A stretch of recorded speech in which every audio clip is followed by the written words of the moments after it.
June FM 90.8 ലോക autism ദിനത്തിൽ നമ്മളോടൊപ്പം ചേരുന്നു ദേശീയ അധ്യാപക പുരസ്കാര ജേതാവും ഓട്ടിസ്റ്റിക് കുട്ടികളുടെ പ്രിയ ചിത്രകലാ അധ്യാപകനുമായ ശ്രീ ജിനു ജോർജ്.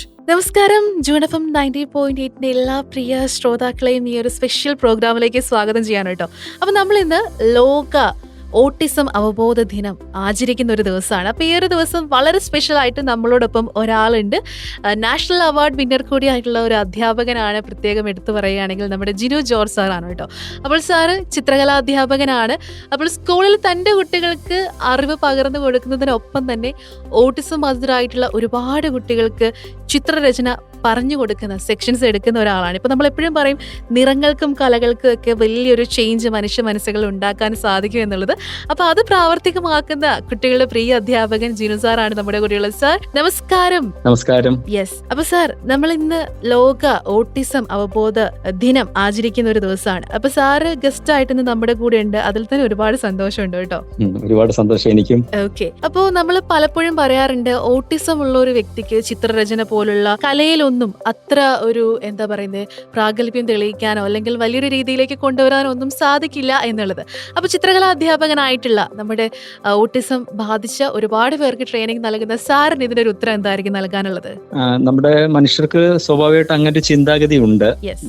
ഓട്ടിസം ബാധിച്ച വിദ്യാർത്ഥികളിലേക്ക് ഇത് എത്തപ്പെടാനുള്ള ബുദ്ധിമുട്ടാണ് ആദ്യം നമ്മൾ ചിന്തിക്കേണ്ടത്. കാരണം മറ്റുള്ള വിദ്യാർത്ഥികളിലേക്ക് ചിത്രകല വളരെ വേഗം എത്തപ്പെടുന്നുണ്ട്. പക്ഷേ ഈ ഓട്ടിസ്റ്റിക് കുട്ടികളിലേക്ക് ഇത് എത്തപ്പെടാനുള്ള ഒരുപാട് ബുദ്ധിമുട്ടുകൾ ഇതിന്റെ പിന്നിലുണ്ട്. അത് മനസ്സിലാക്കിയത് കൊണ്ട് തന്നെയാണ് ഞാൻ സ്കൂളിൽ ഈ ചിത്രകലയുമായിട്ട് ബന്ധപ്പെട്ട ക്ലാസ് എടുക്കുമ്പോൾ എന്റെ സ്കൂളിൽ തന്നെ ഒരു 10-12 വിദ്യാർത്ഥികളോ ഓട്ടിസ്റ്റിക് വിദ്യാർത്ഥികളുണ്ട്. ഞാൻ ഈ സ്കൂളിൽ ഇപ്പോൾ ഏകദേശം 15 വർഷമായിട്ട് സേവനം അനുഷ്ഠിക്കുന്നു. നീണ്ട 10-12 വർഷത്തോളം അവിടെ നിലവിലുള്ള ഓട്ടിസ്റ്റിക് വിദ്യാർത്ഥികൾക്ക് ഞാൻ ക്ലാസ് എടുക്കുന്നുണ്ട്. ഇതിന്റെ മറ്റൊരു പ്രത്യേകത എന്ന് പറഞ്ഞു കഴിഞ്ഞാൽ വളരെ ആകാംക്ഷയോടുകൂടിയാണ് ഈ വിദ്യാർത്ഥികൾ നമ്മൾ ഈ ചിത്രകല ക്ലാസ് എടുക്കുമ്പോൾ അവർ നമ്മൾ നോക്കിയിരിക്കുന്നത്. അത് തന്നെ ഒരുപാട് എനിക്ക് സന്തോഷമുണ്ടായി. ഞാൻ അതിൽ ആ ഒരു കാരണം കൊണ്ട് തന്നെ ഞാൻ ഇവരിൽ കൂടുതൽ ഞാൻ താല്പര്യം പ്രകടിപ്പിക്കുകയും ഇവർക്ക് വേണ്ടി പ്രത്യേകം ക്ലാസ് എടുക്കുകയും ഞാൻ ചെയ്തിരുന്നു. അതിൽ ഒത്തിരി വ്യത്യാസം അവരിൽ കാണപ്പെട്ടു. നമുക്ക് പേഴ്സണലിയും ഒരുപാട് സന്തോഷം നൽകുന്ന നിമിഷങ്ങൾ ആ ഒരു കുട്ടികൾ സമ്മാനിച്ചിട്ടുണ്ടാവും അല്ലെ? ഒരുപാട്. അങ്ങനെ സ്പെഷ്യൽ ആയിട്ട് സാർ ഓർത്തിരിക്കുന്ന ഏതെങ്കിലും നിമിഷങ്ങളുണ്ടോ? തീർച്ചയായിട്ടും. എന്നെ ഏറ്റവും കൂടുതൽ എന്നെ സ്ട്രൈക്ക് ചെയ്ത ഒരു കാര്യം എന്ന് പറഞ്ഞു കഴിഞ്ഞാൽ ഇവരുടെ വിരലുകളിൽ നമ്മൾ പിടിച്ചുകൊണ്ടാണ് നമ്മൾ ഇവരെ ചിത്രം വരയ്ക്കാൻ പഠിപ്പിക്കുന്നത്, അഭ്യസിപ്പിക്കുന്നത്. അപ്പോൾ തന്നെ ഇവർക്ക് ഒരുപാട് സന്തോഷവും. നമ്മൾ കൈ വലിച്ചു കഴിഞ്ഞാൽ ഇവർ നമ്മുടെ കയ്യിലേക്ക് കയറി പിടിക്കുകയുണ്ടാകും ആ നിമിഷം തന്നെ. അത് തന്നെ എന്നെ ഒരുപാട് ചിന്തിപ്പിക്കാൻ തുടങ്ങി. കാരണം അവരുടെ ആ ഒരു താല്പര്യം. അതുകൊണ്ട് തന്നെ ഞാൻ ഓട്ടിസ്റ്റിക് അതുപോലെ തന്നെ ഭിന്നശേഷി വിദ്യാർത്ഥികളിലേക്കാണ് എന്റെ ചിത്രകലയായിട്ട് ബന്ധപ്പെട്ട കാര്യങ്ങൾ ഞാൻ നിലവിൽ അന്ന് ചെയ്തതും ഇപ്പോൾ ചെയ്യുന്നതും ഇനി ചെയ്യാൻ പോകുന്നതും. ഇപ്പം ആലപ്പുഴ ജില്ലയിൽ തന്നെ ജില്ലാതലത്തിൽ അവർക്ക് വേണ്ടി ഒരു ചിത്രകല എക്സിബിഷനും പഠനവും ഞാൻ ഈ കഴിഞ്ഞ 2 ആഴ്ചയ്ക്ക് മുമ്പ് ചെയ്തിരുന്നു. ഇവിടെ ആലപ്പുഴ തന്നെ ചെയ്തിരുന്നു. ഇനി സംസ്ഥാന വ്യാപകമായിട്ട് ഒരു ചിത്രകല എക്സിബിഷനും ക്ലാസും സംഘടിപ്പിക്കാനുള്ള ഒരു ഓട്ടത്തിലാണ് ഞാനിപ്പോൾ. ഓക്കെ.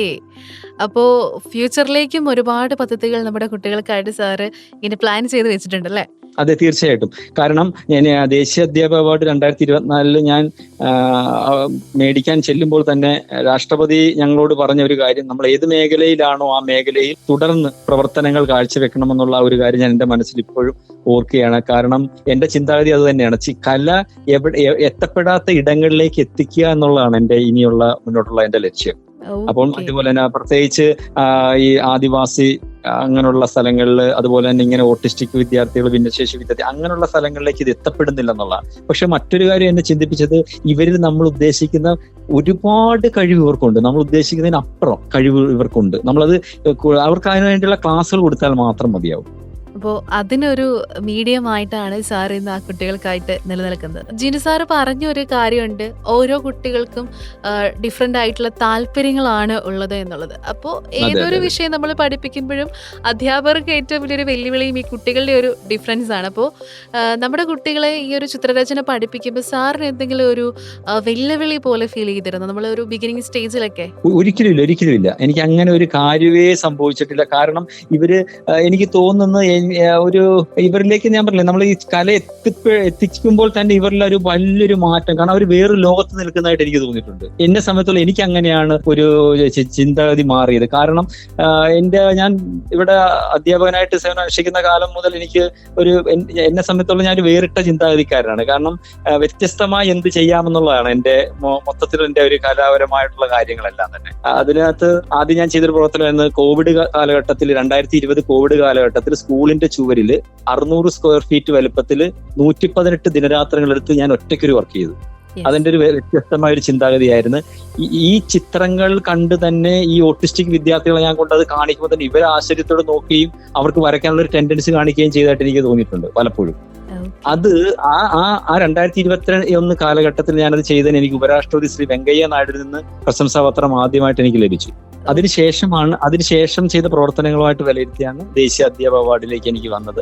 ദേശീയ അധ്യാപക അവാർഡിന്റെ മറ്റൊരു കാരണം കൂടെ, നമ്മൾ ഏത് പ്രവർത്തന മേഖലയാണോ അതിൽ ഇന്നോവേറ്റീവായിട്ട് എന്ത് പ്രവർത്തനങ്ങൾ ചെയ്യുക എന്നുള്ളത് നോക്കിയാണ്. നമ്മൾ സംസ്ഥാന അവാർഡ് പോലെ അല്ലത്. ദേശീയ അധ്യാപക അവാർഡ് എന്ന് പറയുന്നത് നമ്മൾ ചെയ്യുന്ന മേഖലകൾ വ്യത്യസ്തമായി എങ്ങനെ വിദ്യാർത്ഥികളിലേക്ക് നമ്മുടെ കല എത്തിപ്പിക്കുന്നു എന്നുള്ളതാണ് ഇതിനകത്ത് ഏറ്റവും വലിയൊരു കാര്യം. അതെ, അതിലെ ഏറ്റവും വലിയൊരു വിജയകരമായൊരു ഉദ്യമം നടത്തിയ അധ്യാപകരിൽ ഒരാൾ ജിനു സാറ് തന്നെ ആയിരിക്കും.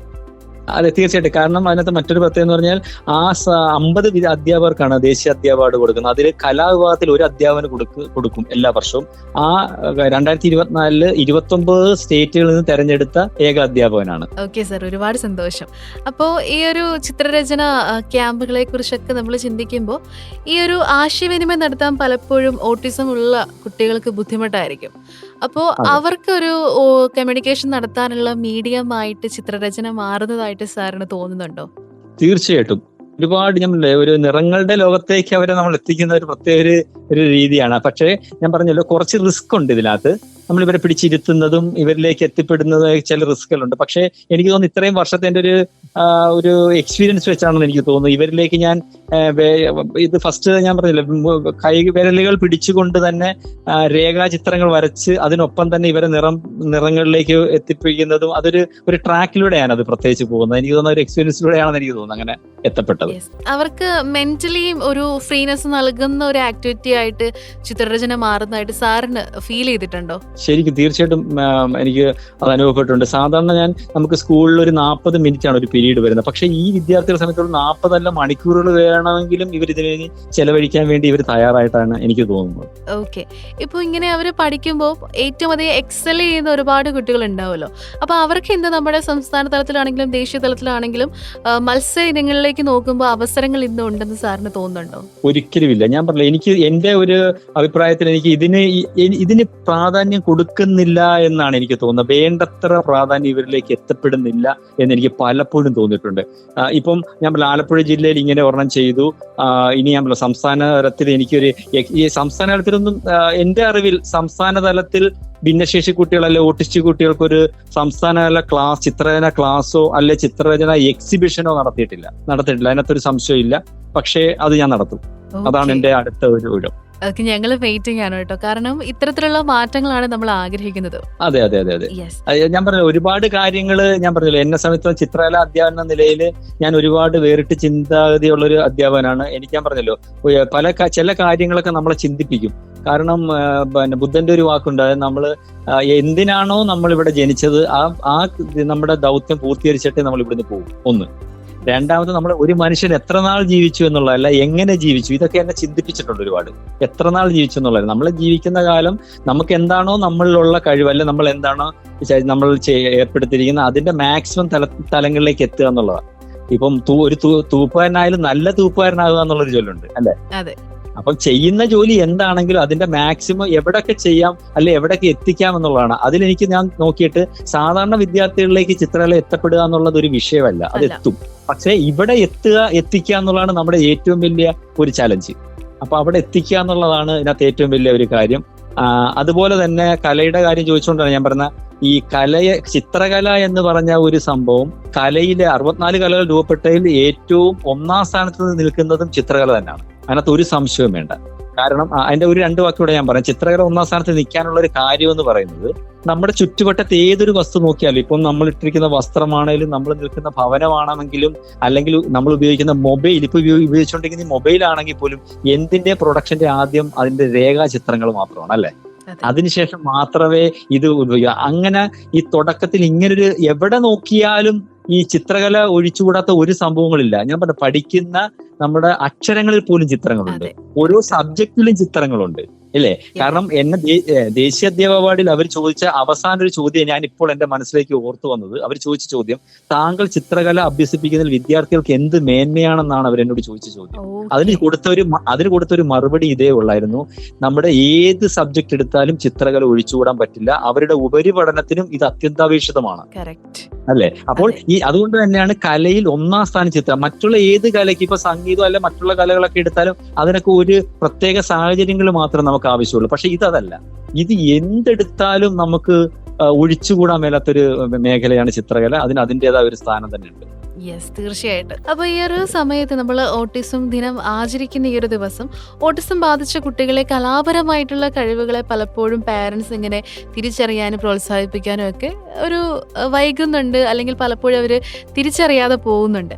അപ്പോൾ അവരോട്, പേരൻസിനോട് എന്താണ് സാറിന് പറയാനുള്ളത്?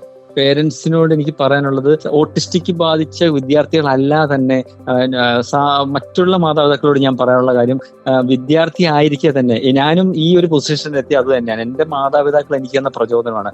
വിദ്യാർത്ഥി ആയിരിക്കെ തന്നെ അവരിൽ എന്താണ് കഴിവെന്നുള്ള കണ്ടുപിടിക്കുക, അവർക്ക് വേണ്ട ക്ലാസ്സുകളും അല്ലെ അവർക്ക് വേണ്ട എല്ലാ പ്രചോദനവും നമ്മൾ അവർക്ക് ഒരു മോട്ടിവേഷനായിട്ട് കൊടുക്കുക എന്നുള്ളതാണ് എനിക്ക് ആദ്യം പറയാനുള്ളത്. ഇതുപോലെ തന്നെ ഓട്ടിസ്റ്റിക് വിദ്യാർത്ഥികളുടെ പേരൻസും ഇവർക്ക് വേണ്ട അവരിൽ കണ്ടെത്താൻ തീർച്ചയായിട്ടും സാധിക്കും. ഇവരുടെ ഓരോ മൂവ്മെന്റും നമ്മൾ ശ്രദ്ധിച്ചു കഴിഞ്ഞാൽ ഇവരിൽ ഏതിലേക്കാണ് ഇവരുടെ താല്പര്യം നമ്മൾ അറിയുകയും അവർക്ക് അത്യാവശ്യം അടുത്ത് നമുക്ക് ഏതെങ്കിലും ഒരു അധ്യാപനം ഉണ്ടെങ്കിൽ അവർക്ക് ഒരു ശിക്ഷണം കൊടുത്തുകൊണ്ട് അതിലേക്ക് എത്തപ്പെടാനുള്ള ഒരു അവസരം കൊടുക്കണമെന്നാണ് എൻ്റെ ഒരു താഴ്മ, എൻ്റെ ഒരു അപേക്ഷ. ഓക്കെ. അപ്പോൾ ഈ ഒരു ഓട്ടിസം ദിനത്തില് സാറിന് നമ്മുടെ സമൂഹത്തിന് നൽകാനുള്ള ഒരു മെസ്സേജ് എന്തായിരിക്കും? ഞാൻ പറഞ്ഞല്ലോ, ഇപ്പം ഇങ്ങനെയുള്ള വേറിട്ട് നിൽക്കുന്ന ഒരു വിദ്യാർത്ഥികൾ, അതായത് ശരിക്കും നമുക്ക് മനസ്സിൽ തോന്നുമ്പോൾ എനിക്ക് എന്റെ കണ്ണുകൾ നിറയാണ് ഇപ്പോൾ എനിക്ക് ഈ അവസരത്തിൽ. കാരണം അവര് വേറൊരു ലോകത്താണ് അവരെല്ലാ രീതിയിലും അല്ലെ. നമ്മൾ അവരെ പ്രത്യേകമായി ശ്രദ്ധിച്ച് അവരെ കൊണ്ടുപോയി ക്ലാസ്സിൽ ഇരുത്തുന്നു, അത് കഴിഞ്ഞ് വളരെ ശ്രദ്ധ അവരെ തിരിച്ച് വീട്ടിൽ കൊണ്ടുവരുന്നു. നമ്മളെ പോലെ ഒരു എന്താ പറയുന്നത്, ഇപ്പം ഫ്രീ ആയിട്ട് നടക്കുന്ന ഒരു പക്ഷിയെ പോലെ അല്ല അവരൊരു ട്രാക്കിൽ ഇങ്ങനെ ജീവിതം മുന്നോട്ട് നയിക്കുന്ന ഒരു വിദ്യാർത്ഥികളാണ്. സത്യത്തിൽ അവരെ നമ്മൾ ഒരുപാട് കെയർ ചെയ്യുകയും ശ്രദ്ധിക്കുകയും ചെയ്യണം. അവർക്ക് ഞാൻ പറഞ്ഞല്ലോ, ഇപ്പം നിലവിലുള്ള ഒരു രീതിയിൽ നിന്ന് മാറി ചിന്തിച്ചുകൊണ്ട് അവർക്ക് വേണ്ട എല്ലാ സൗകര്യങ്ങളും ഒരുക്കിക്കൊണ്ട് അവരെ നമ്മൾ ഒരുപാട് സ്നേഹിക്കുകയും അവർക്ക് വേണ്ട എല്ലാ കാര്യങ്ങളും ചെയ്തു കൊടുക്കുകയും വേണമെന്ന് ഞാൻ ഈ സമയത്ത് പറഞ്ഞുകൊണ്ടിരിക്കുകയാണ്. ഓക്കെ. പലപ്പോഴും പലരും ഒരു സിമ്പതിയോടെ, അല്ലെങ്കിൽ അവർക്ക് എന്തോ വലിയൊരു അസുഖമാണെന്ന് കരുതി സമീപിക്കുന്ന ഒരുപാട് പേരുണ്ട്. അപ്പൊ ഇത്തരത്തിലുള്ള സമീപനങ്ങൾ കൂടി നമ്മുടെ സൊസൈറ്റിയിൽ ഇനിയെങ്കിലും മാറണമെന്ന് സാറിന് തോന്നുന്നുണ്ടോ? തീർച്ചയായിട്ടും മാറി ചിന്തിക്കണം. നമ്മൾ ഏതൊക്കെ തലങ്ങളിലാണോ വിദ്യാർത്ഥികൾ എത്തിപ്പെടുന്നത് ആ തലങ്ങളിലെല്ലാം ഈ വിദ്യാർത്ഥികൾ എത്തിക്കണം എന്നാണ് ശരിക്കും പറഞ്ഞാൽ എനിക്ക് അങ്ങനെ ഒരു കാര്യമാണ് എനിക്കിപ്പം ഈ ഒരു ദിനത്തിൽ എനിക്ക് പറയാനുള്ളത്. നമ്മുടെ നോർമൽ ഒരു വിദ്യാർത്ഥി ഏതൊക്കെ പ്രവർത്തനങ്ങളിൽ ഏർപ്പെടുന്നോ അവിടെ എല്ലാം ഈ വിദ്യാർത്ഥികളെ എത്തിക്കണം എന്നുള്ളതാണ് എൻ്റെ ആഗ്രഹം. Okay sir. അപ്പോൾ ഇത്തരം ദിനാചരണങ്ങൾ എപ്പോഴും ഒരുപാട് വരാറുണ്ട്. നമ്മളിപ്പോൾ നോക്കുകയാണെങ്കിൽ ടീച്ചേഴ്സ് ഡേ ആഘോഷിക്കും, മദേഴ്സ് ഡേ ആഘോഷിക്കും. പക്ഷെ ഈ ദിനങ്ങളിലേക്ക് മാത്രമായിട്ട് ആ ഒരു ആക്ടിവിറ്റീസ്, നമ്മൾ ആ ഒരു ദിവസം ഒരുപാട് കാര്യങ്ങൾ ചെയ്യാൻ വേണ്ടി ഓടി നടക്കുമെന്ന് വേണമെങ്കിൽ പറയാം. പക്ഷെ അതിനുശേഷവും അതിനു മുൻപും പലരും, എല്ലാവരും എന്നല്ല, ഒരു കുറച്ചധികം ആൾക്കാർ ഒന്നും ചെയ്യുന്നില്ല, ഒരു പ്രതികരണം ഉണ്ടാവില്ല. അപ്പോൾ അത്തരത്തിലൊരു ദിനാചരണം മാത്രമായിട്ട് നമ്മുടെ ഈ ഒരു ദിവസവും മാറിക്കൂടാ എന്നാണോ സാറ് ഈ ഒരു ദിവസം നമ്മൾ എന്തൊക്കെ ചെയ്യണം, അല്ലെങ്കിൽ നമ്മുടെ ചിന്തകളിൽ എന്തൊക്കെ മാറ്റങ്ങൾ വരണമെന്നാണ് സാർ പറയുന്നത്? ഇപ്പൊ പറഞ്ഞത് വളരെ ശരിയാണ്. ആ ദിനം മാത്രം കുറച്ച് ആഘോഷിക്കുന്നു, അത് അവിടെ ബ്രേക്കപ്പ് ആവുന്നു അല്ലെ. അത് കൂടാതെ അതിന്റെ കണ്ടിന്യൂവേഷൻ, അതിന് മുൻപും പിൻപും ഇതിന്റെ പ്രവർത്തനങ്ങൾ നന്നായിട്ട് നടക്കണം എന്നുള്ളതാണ് എൻ്റെ ആഗ്രഹം. അങ്ങനെ നടത്തുക തന്നെ ചെയ്യണം. എങ്കിൽ മാത്രമേ അതുകൊണ്ട് ആ വിദ്യാർത്ഥികൾക്ക് ഒരുപാട് പ്രയോജനം ഉണ്ടാവുള്ളൂ. അല്ലാതെ ആ ഒരു ദിവസം മാത്രം അതിന്റെ കുറെ ഒരു ആഘോഷം പൊടി പിടിച്ചുകൊണ്ടോ ഒരു പ്രയോജനം ഇല്ല. അതുകൊണ്ട് അതുപോലെ തന്നെ നമ്മൾ ഓട്ടിസം ബാധിതരായിട്ടുള്ള കുട്ടികളെ തിരിച്ചറിയാൻ പലപ്പോഴും ഒരു താമസം നേരിടുന്ന ഒരു സാഹചര്യമുണ്ട്. ചിലപ്പോൾ നമ്മൾ ഏർലി സ്റ്റേജിൽ കണ്ടെത്തും, ഒരു പ്രായം ആയതിനു ശേഷമാണ് അത് തിരിച്ചറിയുന്ന ഒരു സ്റ്റേജിലേക്ക് എത്തിയത്. അപ്പോൾ ഇത്തരത്തിലൊരു സാമൂഹിക സാഹചര്യം നമ്മൾ പലതും തിരിച്ചറിയാതെ പോകുന്നുണ്ട്. അപ്പോൾ സാറിൻ്റെ ലൈഫിൽ സാർ ഒരുപാട് കുട്ടികളെ കണ്ടിട്ടുണ്ട്, ഒരുപാട് അനുഭവങ്ങൾ ഉണ്ടായിട്ടുണ്ട്. അപ്പോൾ അതൊക്കെ വെച്ച് നോക്കുമ്പോൾ നമ്മുടെ ലൈഫിൽ ഇത്തരം പ്രശ്നങ്ങളുള്ളപ്പോൾ നമ്മളത് തുറന്നു പറയാൻ മടിക്കാതിരിക്കുക, അല്ലെങ്കിൽ കൃത്യമായ പരിശോധനകൾ നടത്തുക തുടങ്ങിയ കാര്യങ്ങളൊക്കെ വളരെയധികം പെട്ടെന്ന് ചെയ്യേണ്ട ഒന്നായിട്ട് തോന്നുന്നുണ്ടോ? തീർച്ചയായിട്ടും ചെയ്യണം. യെസ്. അപ്പോൾ സാറിന്റെ ഇത്രയും നാളത്തെ ഈ ഒരു ലൈഫിൽ കുട്ടികൾക്ക് കൊടുത്ത ട്രെയിനിങ്ങിലൊക്കെ സാറിന് മനസ്സിലായിട്ടുള്ള ഒരുപാട് കാര്യങ്ങളുണ്ടാവും. സാറിന്റെ വ്യക്തി ജീവിതത്തിൽ സാറിനെ ഇൻഫ്ലുവൻസ് ചെയ്തിട്ടുള്ള കാര്യങ്ങളുണ്ടാവും. ലൈക്ക് ഇനിയും ഒരു അധ്യാപകൻ എന്ന നിലയിൽ ഞാൻ ഒരുപാട് മാറ്റങ്ങൾ കൊണ്ടുവരണം, അല്ലെങ്കിൽ പുതിയ കാര്യങ്ങളിലേക്ക്, പുതിയ മേഖലകളിലേക്ക് എത്തണം എന്നൊക്കെ ഒരു പ്രചോദനം ഈ കുട്ടികളിൽ നിന്ന് സാറിന് ലഭിച്ചിട്ടുണ്ടോ? തീർച്ചയായും. ഞാൻ പറഞ്ഞല്ലോ, എൻ്റെ ഒരു വഴിത്തിരിവായിരുന്നു ഈ ഓട്ടിസ്റ്റിക് വിദ്യാർത്ഥികളുടെ ചിത്രകലാ പഠനത്തിലേക്ക് ഞാൻ എത്തിച്ചപ്പോൾ. ഞാൻ പറഞ്ഞല്ലോ, നമുക്ക് എന്തെന്നില്ലാത്തൊരു സന്തോഷം സാധാരണ ഒരു വിദ്യാർത്ഥികളിലേക്ക് എത്തിക്കുന്ന ഒരു കാര്യമല്ല ഇവിടെ സംഭവിക്കുന്നത്. ഞാൻ പറഞ്ഞല്ലോ, അത് തന്നെ എന്നെ വേറിട്ട് ചിന്തിപ്പിച്ചു തുടങ്ങി. ആ ചിന്തയാണ് ഇപ്പോൾ ഞാൻ പറഞ്ഞല്ലോ, എനിക്ക് എത്ര നാൾ ആയുസുണ്ടോ ഞാൻ അത്രയും നാള് ഈ ചിത്രകല ഇതുപോലുള്ള വിദ്യാർത്ഥികളിലേക്ക് എത്തിക്കുക എന്നുള്ളതാണ് എൻ്റെ ഇനി അടുത്ത ലക്ഷ്യം. അതിനകത്ത് ഞാൻ പറഞ്ഞല്ലോ, ജില്ലാതലത്തിലും സംസ്ഥാന തലത്തിലും ദേശീയ തലത്തിലും പോലും ഞാൻ ഇതിനെ ശ്രദ്ധ കൊണ്ടുവരും. അതിനകത്ത് ഒരു സംശയവും വേണ്ട. ഞാൻ പറഞ്ഞ നമ്മൾ എന്താണോ നമുക്ക് ഇവിടെ ഈ ലോകത്ത് നമുക്ക് ചെയ്യേണ്ട ഡ്യൂട്ടി, ആ ഡ്യൂട്ടി കൃത്യമായിട്ട് ചെയ്യുക തന്നെ ഞാൻ ചെയ്യുന്നു. ഓക്കെ. അപ്പൊ സാറിന്റെ സ്വപ്നങ്ങൾ പൂവണിയുക എന്നുള്ളത് നമ്മുടെ സമൂഹത്തിലുള്ള എല്ലാവരുടെയും ഒരു ആവശ്യമാണെന്നുള്ളതും വ്യക്തമായിരിക്കുകയാണ്. Thank you so much sir, ഈ ഒരു അവസരത്തിൽ ഞങ്ങളോടൊപ്പം ചേർന്ന് തരും. Okay, thank you very much. Thank you so much sir. ലോക ഓട്ടിസം അവബോധ ദിനത്തിൽ നമ്മളോടൊപ്പം ചേർന്നതെന്ന് ചിത്രകലാധ്യാപകനായ ജിനു ജോർജ് സാറാണ്. ഈ ഒരു ദിനത്തിൽ എല്ലാവരോടും പറയാനുള്ളത്, കരുതലോടെ ചേർന്ന് നിർത്താം നമ്മുടെ പ്രിയപ്പെട്ടവരെ. കേൾക്കുന്നത് ജൂൺ FM 90.8, കേൾക്കാം, പാടാം, ആഘോഷിക്കാം.